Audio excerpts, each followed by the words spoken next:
You do look like a lovely man. Thank you. I'll be working out. But my time is valuable. I was talking to this man. He wouldn't answer the question. He evaded the question. He thought he doesn't No, it's not. You don't. I'm not saying I understand evolution. Yeah, so we might as well just speak now then, because he doesn't want to engage. I'm not going to force him. So I might as well ask you, do you accept evolution in terms of animals evolving over a period of time? I accept evolution as a working model. Okay, so that's a good point. So from my question, do you believe that humans came about through a process of natural selection over maybe, I don't know, 100,000 years? No. So what's your model for how humans came about? We believe humans were specially created by God. Okay, but was it Adam who was breathed life? Yeah, he was the first human being. There is a lot of evidence for human-specific evolution, right? We share a lot of DNA with apes, right? I'm not saying that's a proof of evolution, but we can see specifically we have a certain amount of chromosomes, apes have one less, and we can demonstrate. But just because, you said yourself that's not evidence, then there's no point bringing it, right? If my grandfather will come over, he's got a PhD in it's not evolution, it's in like cellular biology. And he can probably explain that. Fantastic. But here's my kind of thing with evolution. That's why I was interested to see where he was kind of coming from, because in the God debate, which I'm more interested in. Me too. You're Christian? No, I'm agnostic. Agnostic. Fantastic. I appreciate your honesty, because some people come with the atheist mindset, but when you ask them, are you convinced that there's no God? They go, no, I'm open to it. I'm saying, but that's not an atheist, right? So at least you've come with a more well thought out. Yeah, I'm kind of like looking to be convinced almost. You'll say that again? I'm sort of looking to be convinced of the existence of God. Fantastic. All we ask is people are open, right? That's the whole point of a discussion. So with regards to evolution, what we say is evolution is a working model, and that's fine.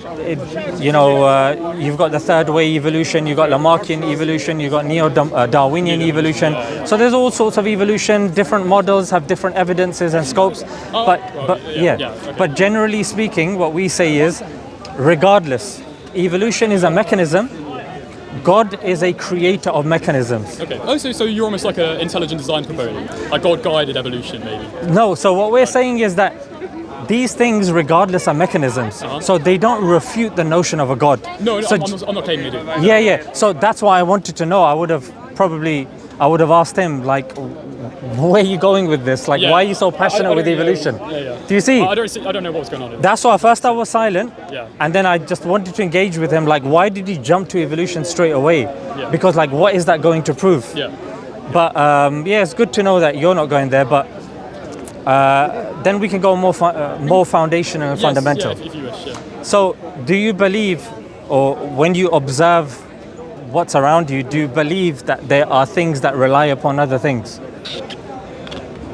Yes, like me standing here requires the ground beneath my feet. Absolutely. Plants require water, we require parents, We're contingent on other things. Contingent, fantastic.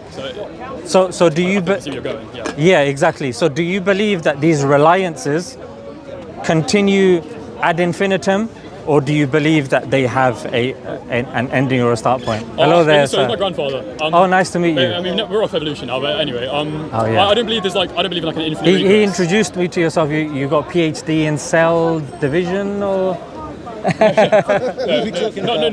That's an irrelevance. That's all an irrelevance. No, he brought it up before. Yeah. No. It was only because I was explaining why I wanted. This was just me being polite. It doesn't make a difference. Thank you. It doesn't qualify me to have a valid view on anything. No, exactly. It was just because he spoke about his father. I just wanted to give you that respect, and I was going to go back to him. No, I don't believe in an infinite regress or anything along that.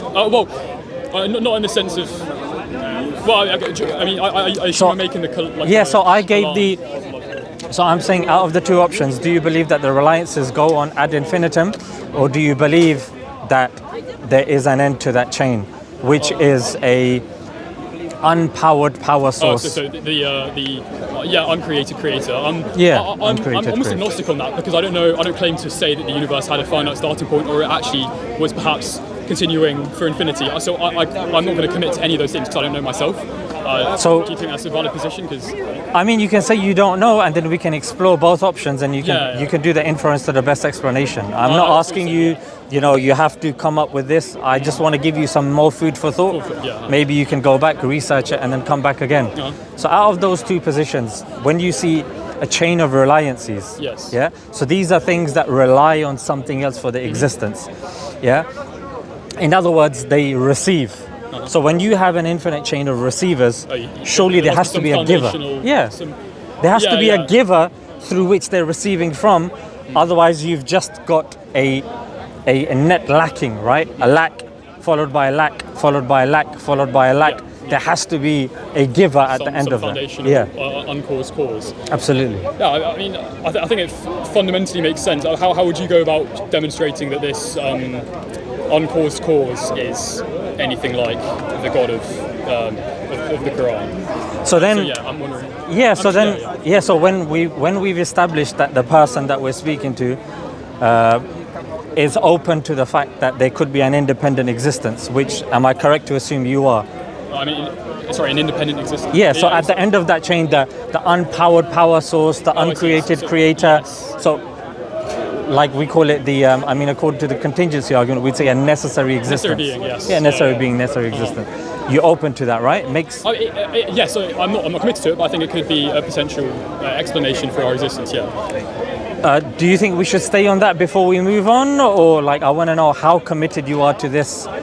Is it going to be I think there could be a necessary being, but I think that necessary being would be God, and this is why I'm an agnostic, right? But I think there are other problems that would make me unsure about whether this being has certain qualities. No problem, but that would be the next step, right? Oh, yeah. Before so you're saying establish this necessary being, and then we'll figure out what it could look like. What would it? I mean, you could believe in Spinoza's God, right? Do you see? Yeah, God in the nature, the universe is God. Yeah. So they accepted a necessary existence, but they didn't give the attributes that we as Muslims give or as Christians give, right? Yeah. So I just wanted to establish first. With regard to the argument, I'll concede that we can have a necessary being, and I want to see where you're going to go from to try and prove that. To be honest, I think most of the contention relies on here. If you believe that the argument for a necessary existence is sound or not. Otherwise, then going forward just for the sake of it, I wouldn't think is beneficial. I'd rather hear your contentions as opposed to that. For example, you do believe in an infinite regress, right? That would be the alternative. Right? I wouldn't say. Yeah. Well, I mean, do you want to go and demonstrate why this infinite regress is illogical? Let's imagine that, for example, this we use the bounce collapse model. The Big Bang was a start, and then the universe expands, but it slows, and then it collapses, and then it repeats. Do you want to demonstrate why that wouldn't work? Yeah. So fundamentally. Yeah. So before I get to that, remember that point. Okay. So there's something called the principle of proportionate causation. Okay. Yeah. So that means that something bereft of a quality cannot produce it. Okay. Yeah. So you have an infinite chain of receivers. They can't now create a giver. Yeah. So there has to be a self-sufficient entity. An uncaused cause. Yeah, an uncaused cause, an ungenerated generator, an unpowered power source. At the end of that chain, that gives rise to all of these things, because that's the only explanation that seems, according to the inference, to the best explanation, unless somebody is willing to give another one. Okay. No, I'm happy to concede that necessary being. Okay, fantastic. This is what I'm trying to get. So then I'd ask a follow-up question. This necessary existence, would you accept that it's self-sufficient? It can't be caused by anything else. That's fantastic. Fundamental. Do you believe it's a singular as opposed to a plural? Yeah. Do you believe it's pre and post eternal? Yes. And do you believe it's unique in terms of what it is? Well, as in there is nothing else like it. Yes. Fantastic. I mean, if it's singular, it's a monotheistic. Yeah. So chapter 112 of the Quran lays out this definition of God that I've just laid out to you, that you aligned with. So which is, say he is God the One, independent, pre and post eternal, and there's nothing like it. Okay. So that is the Islamic definition of a God. I know the Christians wouldn't accept that. No. I know the Hindus wouldn't accept that. With the Jews, because they sort of have a simple form of not extreme monotheism, but pure monotheism. Yeah, so they may accept, or they probably do accept, say, the one God, but then the way they interpret scripture and who is actually giving laws and who actually has authority that's where they would differ with the Muslims, because they believe God shares that authority with the rabbis. Okay. Yeah, which we don't believe in. We say God is obviously at the top, right? Then second is the Prophet sent by God. And then it's the Quran, which is revealed by God via the Prophet to us. So that, I mean, do you have any issues with that 4 criteria that I said for the necessary existence? No, I mean, if there is a necessary being, I think it would be sound. It would have at least those attributes, yeah. Absolutely. So then we say that, then it follows from that if that necessary existence is, would you say that he's all knowledgeable? I see. Yes. Yeah, potentially. And wise? Yeah. And do you believe it's befitting of wisdom to create things without a purpose? I'm not too sure on that one. Just for example, a painter who's there with no objective whatsoever, just doodling, would a purpose? I mean, it would seem it would be reasonable to create something with a purpose for its creation. Yeah. Exactly. So that's what we say. That's the logic behind God creating human beings, then sending a manual for us that we can understand ourselves, because there are certain things, I'm sure you'll accept, that as human beings we generally accept in terms of morality, but there's a lot of, well, I agree with you there, because there's that objective subjective morality, right? A lot of people that don't believe in God, in fact, I don't think I'd be incorrect if I say everybody that doesn't believe in God, they believe in some form of subjective morality. I mean, no, I wouldn't claim that I could justify a form of objective morality without a God, but I do think there are people who believe that they can actually I think there's I think it's predominantly everyone who doesn't believe in a God is usually going to have some form of like ethical non-cognitism, like not like subjectivism, generally. Exactly. So then we say that there are certain things that are innate within us, those things that aren't. Fitra, absolutely. And for where our fitra doesn't take us, that's where we've got revelation that's been sent to us via a prophet. So the follow-up question now is the Prophet Muhammad, peace be upon him, or rather, was he a prophet or was he not a prophet? So I guess my question to you would be, according to your limited understanding, what do you believe? And feel free, I know our conversation has been, rather respectful and positive, so I know you're coming from a good place, so I want you to be open. So what do you think the Prophet was likely to be from your worldview? Likely to be, as in whether he was... So like, was he a prophet? Was he like mentally unstable? Was he a liar? Was he this? Was he that? Like, what do you assume him to be? I almost wouldn't know, and I mean, he could have been... he could have been... I almost wouldn't know. He could have been a liar. He could have been... well, if I... Let's stick with that for now, yeah? Okay, liar, Yeah. So why would you assume that he would be lying? Because the conclusions, because what he would have taught would have then confirmed Islam as the true religion, which I'm not convinced of as of yet. Yeah, that's fine. Yeah. So, but why would he be lying? For what personal incentive would he be lying? For the purpose of having a group of followers and people who... Well, I mean, this isn't my area of no problem. At all. So and I'm not going to pin you down on that. Yeah. I just want to go with where you are at this place in time, where you are in terms of your knowledge, what you've gathered, and I just want to kind of go with that. I'm not going to pin you down on anything. Okay. I just want to walk you through it. So you're saying you could be a liar, and I assumed that from a liar you mean somebody that wants fame, somebody that wants... Yes, some kind of ulterior motive of some kind. I wouldn't know. And that ulterior motive, if we explore them, could be money, they could be women, they could be fame. Is there anything else that I'm missing? There's quite hollow motives. I mean, it could just be the wish to be seen as important. So it's okay. Fame. Sure, fame. Yeah, fine. Anything else that I've missed out? I'm sure there are, but I can't bring them to mind right now. Fantastic. If they do come, you can let me know. Yeah. So the Quraysh, which was the tribe, the prominent tribe of that time, when they saw that the Prophet Muhammad, peace be upon him, was actually growing in terms of his worshippers and his followers, they actually went to the Prophet and they actually tried to mitigate his growth and said that, look, if you want women, we'll give you women. Yeah. If you want money, we'll give you money. If you want fame, we'll give you fame. If you want even, somebody to help cure you, if you have issue, we will give somebody to cure you. And he said no to all of that. So clearly that was not the motive. Otherwise, when he was given that, surely he would have accepted it. And the issue is that had he accepted it at that time and then rejected it later on, other people would have come and then that, exactly that. But that's what I'm saying though, could that not be the reason for rejecting those things? Because if he had accepted, if he had accepted those things, then it would be easy. When we were speaking now, I could have said, oh well, he did. He accepted these promises given, and therefore he had an ulterior motive. So would that not in itself be sufficient reason for him rejecting that? Absolutely, but the first and foremost you said was fame, right? Mm-hmm. So would you say that this fame, money, women has been disproven by the example that I've given? Then we can move on. Disproven, but I think it's probably less likely. Yeah. Less likely. Then what else would you require for you to think that he's doing it for money? Somebody that accepts a lot of gifts, or somebody that's living very lavish lifestyle? Like, give me some things that you think. Well, I mean, I'm not too sure, but I think potentially the desire to be seen as an important figure, which is that not what he... That's fame, right? Yeah, but is that not what he achieved?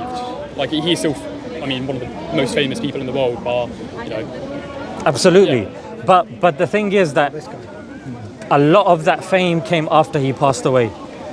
It wasn't done through his... Because when he was there, Islam was pretty much within Makkah and Medina, which are two small cities in Saudi Arabia, which is not a massive country, right? No, I see what you're saying. So do you see? Yeah. So it could be unlikely that... Yeah, no, that's interesting food for thought. So surely if a person's alive and he's looking for fame, he will first and foremost try to secure that within his lifetime, so at least he can benefit from that fame, correct? Yeah, well, I mean, you can't benefit if you're dead. Exactly. And there's no afterlife of any kind, yeah. So. Exactly. Unless if he is a messenger, and then he's been given the bigger picture, that he plants the seed, he starts a movement, and he puts a foundation in place, and he has students, and then they eventually will spread Islam. And I'm sure you know, Islam is the fastest growing religion in the world. It's second to Christianity at this moment in time. Yes. So other things that would indicate his love for wealth would actually be his clothing and how he was. And seldom would he be found wearing, luscious garments. Yeah. Luscious garments, exactly. He wouldn't be on really red camels, which were regarded as very prestigious in that time. He wouldn't have, a grand building, and he wouldn't, even when he passed away, he didn't have a large mass of wealth. In fact, he actually said that his descendants don't get his inheritance. The prophets don't leave inheritance in wealth and material objects. So that again is counteractive, right? So what else do you think it could be? At the current moment, I'm not quite sure. I mean, it's interesting food for thought. It's something I'd have to... So my argument here is exhausting those options. Yeah. Was he a liar? Was he, unwell? Yeah. Was he crazy? Was he this? Was he that? And then in the end, the only thing that's left is that he was telling the truth, that he was actually a prophet. Then we move on to the next phase, which is let's analyze what he actually said, his prophecies. Yes. And if you compare his prophecies with like Joseph Smith or the I Ching or the Mayans or with Jesus or the likes, the Prophet, peace be upon him's prophecies are completely different, and they're multi-layered. And that also then furthers and acts as evidence with regards to what he said. And then we can go further. So what do you think about that line of reasoning? Is there any issues with that? Fire back. Well, right now I wouldn't be able to think of anything at all, because I mean, this is actually very interesting, because I haven't personally gone down the route of understanding the Prophet and his claims but put it here, not there. So it's good you've got a Quran. Oh, yeah, Walaikum salam. How are you? Okay? Alhamdulillah. Assalamu alaikum, bro. You're right. Alhamdulillah. So yeah, Quran is, it's very good. You've got it. You've come with a very good kind of mindset. I would suggest, if there are some questions or you want to continue the conversation, or do you feel like that's food for thought and you want to go back and you want to come back again? I actually want to look at it and see. Yeah, so I'm flexible. Yeah, no, you lead the conversation. I think I'm happy to sort of conclude there, and that is something I have to actually look into. Fantastic. So you asked my channel. My channel is Smile2jannah Extra. Yes, I thought I did see you. Yeah, so Smile2jannah Extra. That's where we upload these discussions. And then you'll see that we'll upload the full discussion from beginning to end. Watch it back again, cross-reference what I've said. If there's anything inaccurate, come back again and say, look, I just wanted to follow up these sorts of points. All right, perfect. All right, thank you very much. What was your name? William. William. Nice to meet you, William. And William's father? Grandfather. You look very young, sir. Nice to meet you guys. Take care. Take care. You don't even know what scientific method works. कैसे जनाब? वो थोड़ी तबीयत खराब है आज. क्यों क्या हो गया?